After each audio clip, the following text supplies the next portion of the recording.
જે Pandesara police station વિસ્તારમાં આવતા બે બહુ અગત્યના વિસ્તાર જેના અમારા માનનીય ધારાસભ્ય શ્રી મનુભાઈ પટેલ સાહેબ ઉધનાના એમએલએ સાહેબના બી ઘણા દિવસોથી એક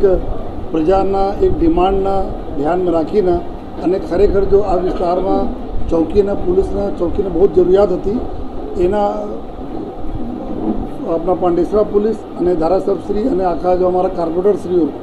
એના સહયોગથી જો આજે નાગસેન નગર जो एकदम पूरा गीच विस्तार वाला जो लगभग 1.5 लाख वस्ती ત્યાં રહે છે जो અમારા પાંડેસરા ઇન્ડસ્ટ્રીયલ जो એરિયા છે એના બધા વર્કર્સ વધારે છે जो મહારાષ્ટ્ર ઓડિશા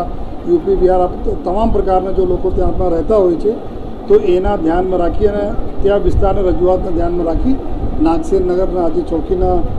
ઇનોગ્રેશન કરીને પબ્લિકના લોકાર્પણ કરવામાં આવેલા અને સાથોસાથ જો ગુજરાત હાઉસિંગ બોર્ડ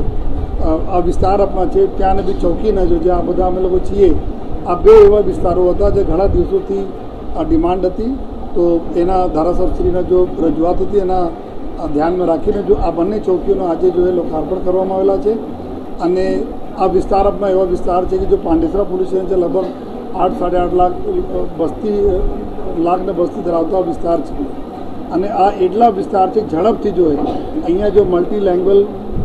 अलग अलग भाषा बोलवावाળા લોકો अपना રહે છે अलग अलग अपना जो सांस्कृतिक जो धरोहरों સાથેના લોકો રહે છે તો કોઈ તકલીફ આપસ પર નહીં પડે બધા લોકો સારી રીતે રહે અને પોલીસની મદદ બધાને મળતી રહે નાના મોટા કોઈના મન મુટાવ નહીં થાય એના માટે આ જો બંને ચોકીઓ જો કાર્યરત કરવામાં આવી છે અને આ ખૂબ પબ્લિકના હિતોને ધ્યાનમાં રાખીને કામગીરી કરશે એના અધિકારીઓને બી સૂચના આપવામાં આવી છે અને હું ફરીથી જો ધારાસભ્યશ્રીના અને આપણા કોર્પોરેટરશ્રીઓનો ખૂબ આભાર માનું છું કે જો આ જગ્યા આપણે ગોતી અને ચોકી બનાવવામાં આપણે ખૂબ મદદ કરી છે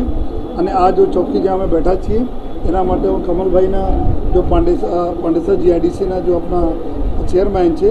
જેના મદદથી જો બી ફાઇનાન્શિયલ મદદ આપણા જીઆઈડીસીને મળી છે એના માટે બી કમલભાઈ તુલસિયાનના આભાર માનું છું અને ફરીથી ધારાસભ્યશ્રી અને કોર્પોરેટરશ્રીઓના ખૂબ ખૂબ આભાર માનીને